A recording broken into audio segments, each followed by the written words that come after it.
श्री शिवाय नमस्तुभ्यम। दोस्तों, आप सभी लोगों को आज सोमवार की अष्टमी की बहुत बहुत हार्दिक शुभकामनाएं।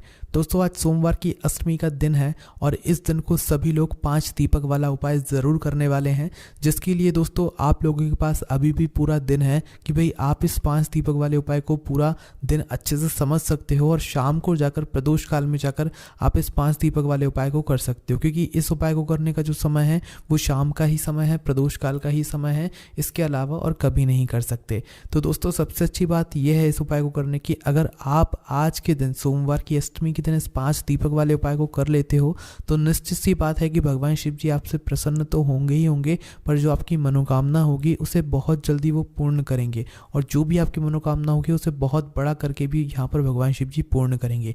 इसीलिए दोस्तों, आज का दिन बहुत ही ज़्यादा बड़ा होता है और इस मौके के तो आप लोगों को अपने हाथ से नहीं जाने देना चाहिए। तो सबसे पहली चीज़ दोस्तों, आज के दिन अगर आप भगवान शिव जी के मंदिर में जाकर 1 लोटा जल भी चढ़ाते हो, एक बेलपत्र भी चढ़ाते हो, विशेष रूप से शाम के समय प्रदोष काल में एक बेलपत्र भी चढ़ाते हो या 5 बेलपत्र चढ़ाते हो, तो निश्चित ही भगवान शिव जी आपको बिना मांगे सब कुछ प्रदान करेंगे जिसकी आपने कभी कल्पना भी नहीं करी हुई होती है। पर उसी के साथ में दोस्तों, जब आप 5 दीपक वाला उपाय आज ही के दिन शाम के समय कर लेते हैं तो निश्चित सी बात है कि आपकी जो भी मनोकामना होगी वो ज़रूर पूर्ण होगी।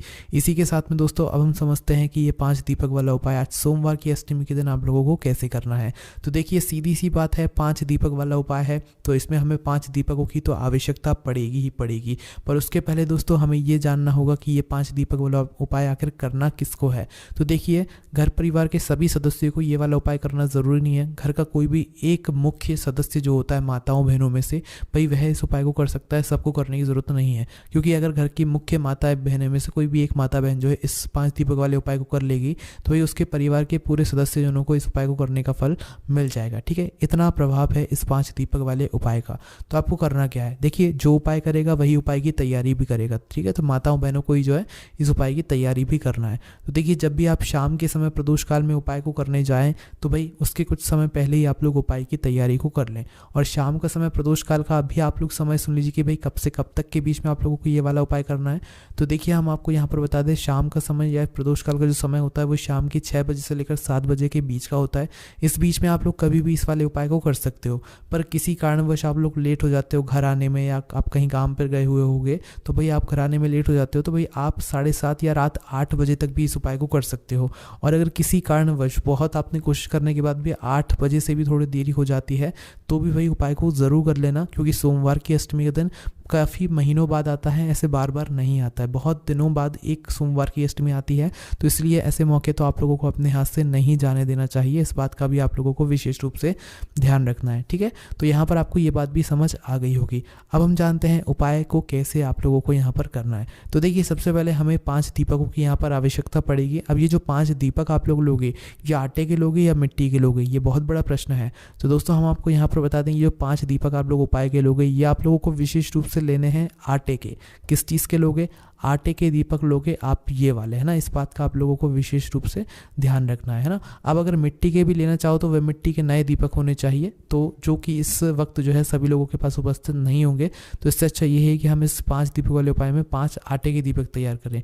जो आटे के दीपक आप तैयार करोगे वह आटे के दीपक जो है आप लोगों को थोड़ा सा आटा अलग से लेकर ही गूंदना है, उसके अंदर कुछ नहीं डालना है, मात्र पानी डालकर गूंद कर उसके 5 आटे के मीडियम साइज़ के दीपक बना लेना है। ना छोटे बनाना है ना बड़े बनाना है, मीडियम साइज़ के 5 दीपक बनाकर आप उन्हें तैयार कर लीजिएगा और तैयार करके किसी भी एक पूजन वाली थाली में या किसी भी एक पात्र में रख लीजिएगा, क्योंकि इन 5 दीपकों को आप एक साथ तो अपने हाथ में कहीं रखकर नहीं लेकर जा सकते। तो भाई जैसे ही आप लोगों के 5 दीपक बनकर तैयार हो जाते हैं, आप इन्हें पूजन वाली थाली में या किसी भी पात्र में रख लेते हैं।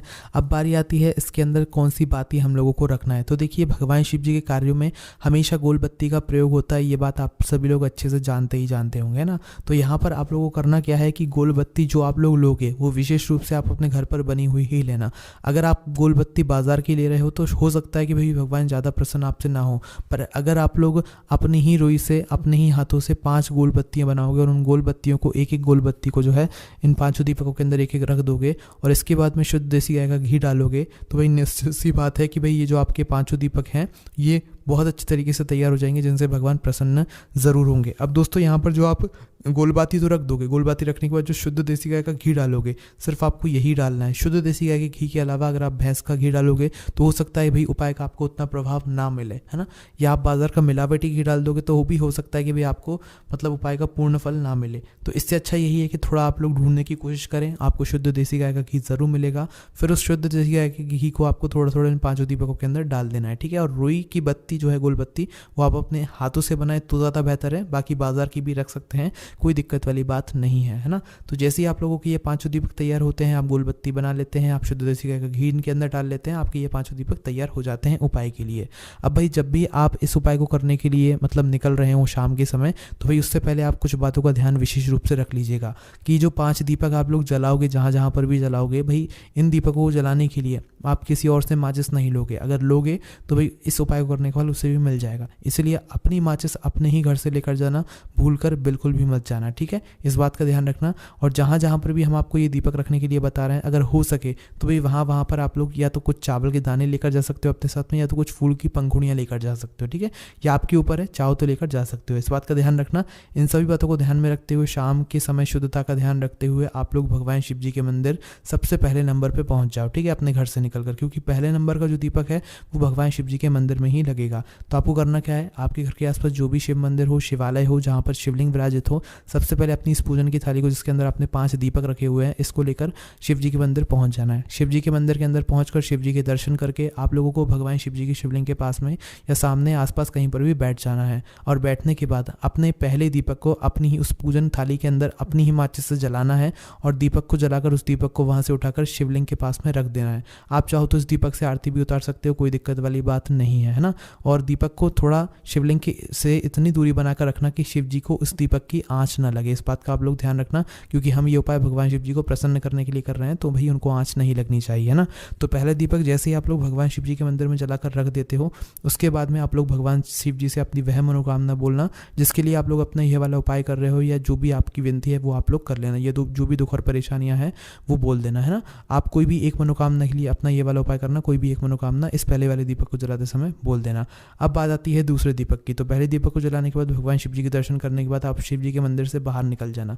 दूसरे नंबर का जो दीपक है वो जलेगा बेलपत्री के पेड़ के नीचे। तो आपके घर के आसपास जो भी बेलपत्री का पेड़ हो, भाई उस बेलपत्री के पेड़ के नीचे जाना, बैठना, दूसरे नंबर के दीपक को जलाना, अपनी माचिस से दीपक को जलाकर उस बेलपत्री के पेड़ के नीचे रख देना, और वहाँ पर भगवान से प्रार्थना करना, विनती करना, निवेदन करना, और वहाँ से धूप देकर उठ जाना, ठीक है। अगर आप लोग विशेष रूप से इस उपाय को धन प्राप्ति के लिए कर रहे हो, तो बेलपत्री के पेड़ के नीचे जब आप दूसरे नंबर का दीपक रखो तो भगवान शिव जी, माता पार्वती जी और माता लक्ष्मी जी का विशेष रूप से आप लोग ध्यान कर लीजिएगा, ठीक है। उसके बाद में दोस्तों जो आप तीसरे नंबर का दीपक लगाओगे, ये आप लोग लगाओगे पीपल के पेड़ के नीचे। आपके घर के आसपास या उस बेलपत्री के पेड़ के आसपास जो भी पीपल का पेड़ हो, उस पीपल के पेड़ के नीचे जाना है। और पीपल के पेड़ के नीचे जाने के बाद आप लोगों को क्या करना है, अपना तीसरे नंबर का दीपक जलाना है, और तीसरे नंबर के दीपक को जलाने के बाद उस पीपल के पेड़ के नीचे आप लोगों को रख देना है। जैसे ही दीपक रख देते हो, उसके बाद में आपको भगवान से प्रार्थना करना है, विनती करना है, अपनी मनोकामना बोलना है, ठीक है।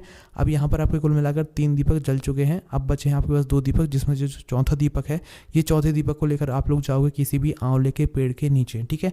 हमने आपको अभी जितने भी पेड़ बताए हैं, ये सभी पेड़ बड़े होने चाहिए, कोई भी पौधा नहीं होना चाहिए, मतलब कोई भी छोटा पेड़ नहीं होना चाहिए।